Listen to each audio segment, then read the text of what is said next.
거의 없겠지만 어쨌든 항상 도시생 읽어주는 오빠 107명의 구독자가 있는 도시생 읽어주는 오빠 열심히 하도록 하겠습니다. 자, 그럼 구독자 이벤트는 제가 추후에 영상으로 곧 뭐가 상품인지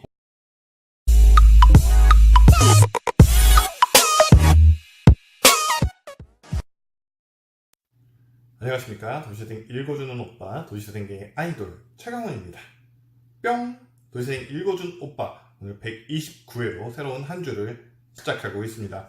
오늘 오전에는 제가 이제 광명에 다녀왔고요. 광명시에서 또 정광석 고양시 센터장님의 생활 SOC 관련한 발제를 함께 듣고 또 지역에 있는 전문가분들과 그다음에 저는 외부 전문가로서 이제 센터장님과 함께 가서 지역의 도시재생 SOC 관련 사업들을 연계해서 어떻게 진행할 것인지에 대한 토론을 하고 왔습니다. 어쨌든 이제 돌아오자마자 제가 이렇게 오늘은 오전에는 이렇게 스케줄 때문에 못했고요. 일단 오늘은 129회 여러분들과 빠르게 진행해 드릴 수 있도록 하겠습니다. 오늘 여러분들께 읽어드릴 소식은요, 총 6가지 소식을 가지고 왔습니다. 그 첫 번째 소식은요, 서울시 동대문구 청량리 도시재생 현장 지원센터 소식입니다. 청량리 도시재생 지원센터에서는요, 맞춤형 공모사업을 진행할 예정에 있는데요. 2019 청량리 종합시장 일대 맞춤형 공모사업이 시작된다고 합니다. 그래서 접수는 지금 보니까 1단계와 2단계의 사업으로 나눠져서 진행이 되는데요. 1단계는 붐업사업이고요. 2단계는 2018년 청량리 도시재생 붐업사업에 참여했던 상인회를 대상으로서 한 번 더 상승하는, 어떻게 보면 경험 있는 분들을 지원하는 조건으로 2개로 나눠서 진행이 된다고 합니다. 최대 지원금은 1단계 붐업사업 같은 경우는 팀당 최대 100만원, 그다음에 2단계 사업 같은 경우는 팀당 최대 300만원까지 지원이 된다고 하고요. 자부담은 10% 정도의 자부담이 있다고 하니까 참고해 주시면 좋을 것 같습니다. 사업의 예시로서는 시장 자원 및 환경 사례 조사, 시장 특화 브랜드 개발, 이런 것들이 있고요. 체험 프로그램, 시장, 골목 재생단, 이런 프로그램들을 운영하고 한번 진행해 보겠다라고 하시는 분들에게 지원금을 지원하는 공모사업이라고 보시면 될 것 같습니다. 자, 두 번째 소식은요, 서울시 소식인데요. 서울시 도시재생 이야기관이 개관한다라고 합니다. 6월 4일 1시부터 4시까지 서울 종로구 성월길 2길 도니문 박물관 마을 서울 도시건축센터 2층에서 이제 오픈식을 한다라고 하는데요. 기념 행사로서 서울 도시재생 기업 CRC 발전 공고의 토론회가 함께 진행된다고 합니다. 1부에는 박원순 시장과 함께하는 CRC 미니 콘서트 CRC 서울의 재생을 부탁해 라는 주제로서 진행이 되고요. 2부에는 CRC 공개 토론회 서울 도시재생 기업 육성 현안과 협력 과제 기념 전시가 함께 또 뒤에 진행이 된다고 합니다. 제가 관련된 포스터는 여러분들께 공유해 드릴 수 있도록 하겠습니다. 세 번째 소식은요, 부산시 소식입니다. 부산시에서 이번에 드디어 부산 도시재생 종합정보관리 시스템을 오픈했습니다. 얼마 전에 이제 서울시에서는 이제 초창기 때부터 서울 도시재생 종합관리 시스템을 운영해 왔었어요. 그리고 도시재생 정보 체계라고 해가지고 국토교통부에서 운영했던 사이트가 있는데 되게 재밌는 제가 사실을 발견했습니다. 도시재생을 딱 그 네이버에 검색하면 사실 서울시 도시재생 정보관리 시스템은 딱 메인 앞에 뜨거든요. 그리고 다른 도시들 도시재생에서 뜨는데 구글에서는 위에 떠요. 이게 되게 웃겨. 도시관리 체계, 국토부에서 운영하는 거. 근데 네이버에서 치면은 두 번째 페이지에 뜹니다. 그래서 이런 것들은 사실 조금 국토부 차원에서도 상위 링크될 수 있도록 조금 작업은 하셔야 될 것 같아요. 그렇지 않으면 실제로 접근성이 굉장히 떨어지면 안 되잖아요. 가장 핵심적인 사이트이기 때문에. 어쨌든 3개의 사이트가 가장 핵심적으로 이런 정보를 받아볼 수 있는 종합 시스템이 되었습니다. 그래서 조부에서는 도시정보체계와 부산 도시재생 종합정보관리 시스템, 서울시 원래 운영되었던 거, 이게 제 홈페이지 보니까 아주 다양한 부산의 어떤 현황부터 국토부 차원에서 하는 공모사업까지도 아주 자세하게 설명이 되어 있고 아주 한눈에 이렇게 딱 알아볼 수 있게 홈페이지 잘 꾸미신 것 같습니다. 어쨌든 이런 것들이 실제로는 사이버상에 이 도시재생의 아니면 도시재생 센터, 그 도시를 어떤 표현하는 하나의 대문 같은 역할을 하기 때문에 이런 부분들도 앞으로 굉장히 신경 써야 됩니다. 도시재생 사업이 굉장히 잘 진행이 되려면 도시재생 사업에 대한 많은 홍보와 관심, 참여가 필요합니다. 그래서 그 참여를 만드는 것들이 결국에는 홍보, 마케팅입니다. 이런 부분들을 신경 써주시는 곳들이, 도시들이 굉장히 많은 성과를 내고 있어요. 그래서 이런 부분들을 꼭 체크해 주시고 이런 부분에 대한 투자도 아끼지 말아 주셨으면 좋겠다는 개인적 의견 들어옵니다. 네 번째 소식은요, 전주시 소식입니다. 전주시에서요, 이번에 전주 원도심 도시생 주민 공모 사업 공간 플러스 문화는 알파다 이 프로젝트를 실행한다고 합니다. 신청 대상은요, 전주 원도심 기반으로 공동체 활동 및 공공 프로젝트 등 활동 경력이 있거나 앞으로 활동 대상지 내에서 활동 대상지를 원도심으로 두는 개인 및 단체면 누구나 가능하다라고 하네요. 공모 주제는 총 4가지 주제인데요. 빈점포, 공간, 문화, 연계 프로그램, 상업 공간 플러스 문화예술 전문 프로그램, 원도심 보행, 주차 등 실험적 접근 프로그램, 네 번째 기타 원도심 공간을 혁신적으로 아이디어로 변화할 프로그램들을 한다고 합니다. 공모 기간은 6월 21일까지고요. 설명회는 6월 7일 금요일 오후 2시 전주 중부 비전 센터에서 진행이 된다고 하니까 관심 있는 분들은 설명회에 참여하셔서 담당자분들께 관련된 사업에 대한 문의도 해보시면 좋을 것 같습니다. 심사일은 지금 보니까 6월 26일로 예정이 되어 있고요. 최종 발표는 6월 28일에 진행이 된다고 합니다. 5에서 7팀을 선정한다고 하고요. 팀별 300에서 최대 500만 원까지 등급을 나눠서 어떤 사업의 목적성이나 이런 실행에 필요한 비용을 이렇게 산출해서 지원한다고 합니다. 접수처는 전주시 도시재생 현장 지원센터로 이메일 접수 가능하다고 하고요.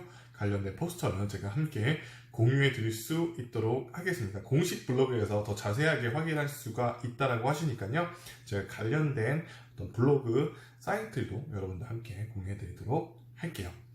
네, 사실 전주가 이런 최근에 이제 마중물길 도시재생 사업들을 함께 진행을 하고 있어요. 전주역 바로 나와가지고 쭉 이렇게 어떻게 보면 광화문처럼 되어 있는 이렇게 공간이 있는데 그 공간은 어떻게 보면 거주지와 상업실, 유흥지가 좀 이렇게 복합적으로 있는 지역이라서 쉽지는 않지만 전주시에서는 최근에 그런 공간들을 인적자원들의 어떤 필요성을 느꼈어요. 왜냐면 전문성이라는 것도 굉장히 필요하거든요. 그래서 제가 이제 최근에 강의 갈 때 이런 얘기 굉장히 많이 합니다. 이제 도시재생 사업은 인재 유치 경쟁, 그리고 인재 유지 경쟁, 인재 양성 경쟁, 3대 경쟁이 이어질 거라고 말씀을 드립니다.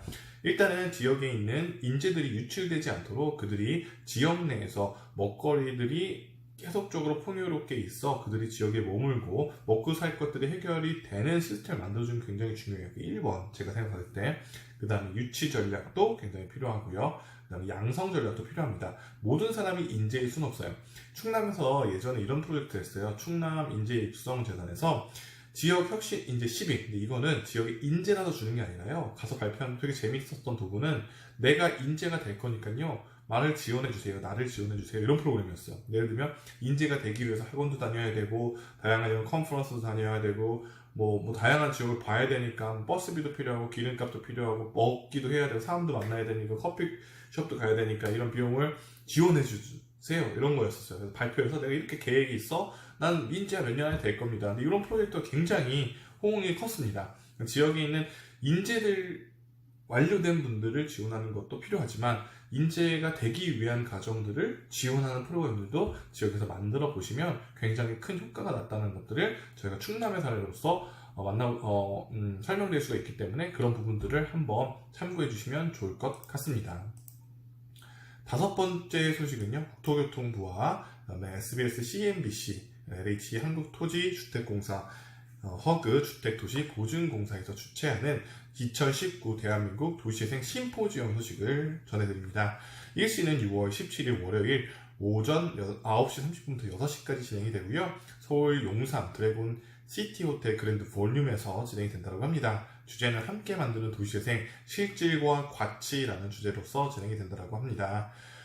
이번 프로젝트에서는요, 아주 이제 많은 분들이 참여할 예정이 있어요. 약 500명 정도가 되는 분들이 함께 이 공간에서 뭐 참여를 한다라고 하시니까요. 굉장히 또 큰 행사가 되겠네요. 도시재생 산업박람회 이후에 도시재생 심포지엄, 그 다음에 10월에는 순천에서 도시재생 한마당이 있죠. 사실 2018년도까지는 도시재생 한마당이라는 프로젝트가 이런 프로젝트의 어떤 가장 대표를 띄는 거였고, 국토부 주관으로 했던 프로그램이고요. 이런 중간중간에 실질적으로 어떻게 보면 좀 이런 느낌인가? 올림픽이 있고 그 전에 진행이 되는 프로그램, 이렇게 이런 프로그램들이 그래서 뭐 이제 진행되는 것들은 어떻게 보면 굉장히 좋은 부분도 있고, 또 한편으로는 좀 걱정되고 우려되는 부분도 있다는 게 최근에 전문가분들의 의견이에요. 물론 이런 기회를 통해서 다양한 주체들이 더 많이 만날 수 있는 기회를 얻는다는 것들은 굉장히 호의적이지만, 또 어떻게 보면 이런 것들이 실질적으로 어떤 목적성 없이 그냥 행사식으로만 계속 진행이 되는 것들은 차후에는 그 활동가들이나 이 도시재생 업계에 어떻게 보면 피로감을 줄 수도 있다는 우려의 목소리도 나옵니다. 그런데 지금은 저는 조금은 이쪽 첫 번째의 어떤 의견에 조금 얘기가 더 갑니다. 왜냐면 이런 프로그램들이 이제 진행이 되면서 그나마 지금 다양한 주체들이 한 공간에서 서로의 것들을 공유할 수 있고 이야기 나눌 수 있는 기회를 얻을 수 있거든요.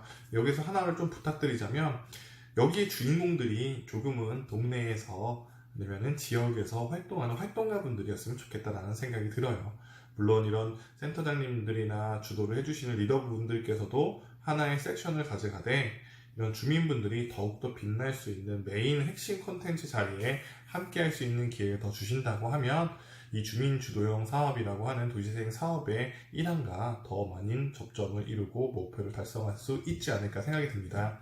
지금의 토론회는 토론회 방식이라기보다는 어떻게 보면 조금 전문가분들 위주의 발제회 같은 느낌이 조금은 있잖아요. 그래서 이제 그런 부분들에서 자유롭게 시민들이 의견을 내고 토론하고 공유하고 그런 것들을 해결해 나가는 솔루션 프로젝트성으로 진행이 됐으면 좋겠다라는 개인적 의견 들어봅니다.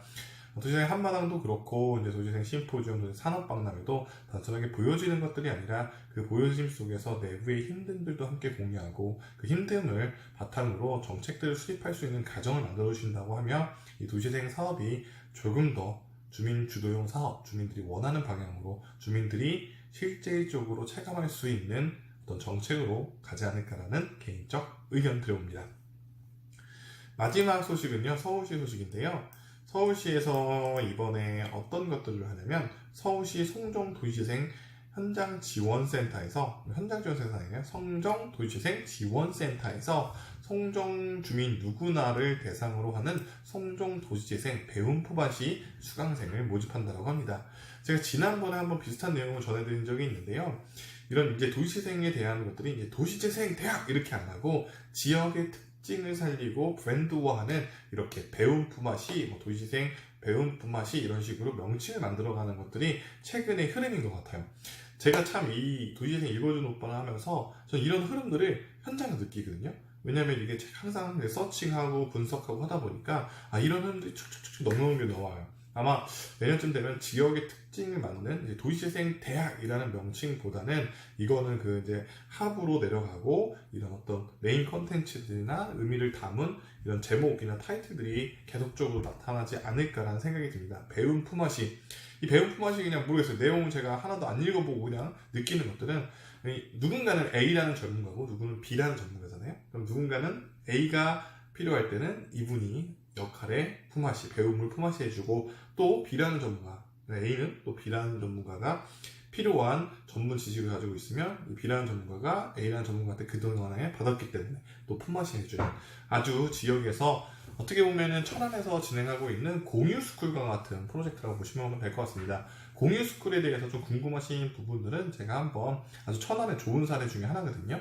그런 부분들은 제가 공유해 드릴 수 있도록 할게요. 어쨌든 송정도시재생 배움 품앗이에서는요, 6월 13일까지 신청을 받는다라고 하고요. 송정 주민 누구나 면 가능하다고 합니다. 현장 신청 또는 전화 신청으로 가능하다고 하니까 그런 부분들 참고해 주시기 바랍니다. 총 5강으로 진행이 되고요. 수요일 6월 19일로 시작으로 매주 화요일 오후 2시 30분부터 4시 30분까지 진행이 된다고 하니까 참고 부탁드리겠습니다. 총 15명을 대상으로 한다고 하고요. 거기 보니까 여러 개가 있네요. 지금 보니까 제가 이제 아까 전에 1강, 5강 있는데 지금 강의가 총 4개로 진행이 되네요. 그래서 송정 우리 정원 만들기, 송정 바리스타 되기, 과일잼 과일청 만들기, 우리 마을 기자 되기, 이렇게 4개의 프로젝트가 진행이 돼요. 그래서 관련된 것들은 제가 포스터로 함께 링크 걸어드릴 테니까요. 참고해 주시기 바라고요. 이렇게 도시생은 주민들이 참여하고 주민들이 희망하는 이런 강의들도 최근에 많이 생기고 있습니다. 이런 부분들은 참 좋은 것 같아요. 그렇지만 또 한편으로 구분해야 될 점은 뭐냐면 도시생 대학과 도시재생 광자는 구분이 돼야 된다라고 좀 설명드리고 싶습니다. 그러니까 도시재생 대학 같은 경우는 어떤 전문적 지식이나 어떤 이런 것들을 조금 교육하는 대학이라면 이제 이런 것들은 도시생 강좌, 문화 강좌로 약간은 분리시킬 필요성이 있다는 게 제 개인적 의견입니다. 최근에는 도시생 대학이라는 타이틀 안에 이런 것들이 함께 결합되다 보니까 실제 주민들과의 네트워크를 위한 것과 주민들을 실제로 리더로 양성하고 전문가로 양성하는 것들이 혼합되어 있어요. 그러니까 실제로 교육들이 어떤 걸 목표로 하는 건지 좀 애매모호할 때가 있습니다. 도시재생 사업에서 때로는 이렇게 주민들의 네트워크를 형성하고 주민들끼리의 관계를 개선하는 문화 강좌 같은 것들도 도시재생 대학에도 필요하지만 실제로 전문가로 양성하는 과정들이 하나의 또 목적이기 때문에 이런 것들을 묶지 말고 정확하게 좀 분리해서 지역에서도 진행해 주시면 조금 더 효과가 있지 않을까라고 의견 드려봅니다. 도시재생 대학과 도시재생 문화 강좌는 분리되어야 된다. 다시 한번 도시재생 대학은 두 가지로 분리가 돼야 되는데 도시재생 대학과 도시재생 문화 강좌로 정확하게 구분이 돼야지만이 실제적인 목표를 이룰 수 있다고 생각이 듭니다. 도시재생 읽어주는 오빠 오늘 여러분들께 이렇게 총 6가지 소식을 가져왔고요. 저도 이제 2019 대한민국 도시재생 심포지엄에 함께 할 예정에 있습니다. 여러분들과 함께 해서 그 공간에서도 도시재생 읽어주는 오빠 100명의 구독자가 함께하는 도시재생 읽어주는 오빠 많이 아는 척 해주셨으면 좋겠고요. 알람이 울리네요. 너무 길다고. 여기까지 다 보시는 분들도 있겠지만 거의 없겠지만 어쨌든 항상 도시재생 읽어주는 오빠 107명의 구독자가 있는 도시재생 읽어주는 오빠 열심히 하도록 하겠습니다. 자, 그럼 구독자 이벤트는 제가 추후에 영상으로 곧 뭐가 상품인지 공개하도록 할게요. 도시재생 읽어주는 오빠 그러면 10월날 만나뵙도록 할게요. 안녕. 뿅.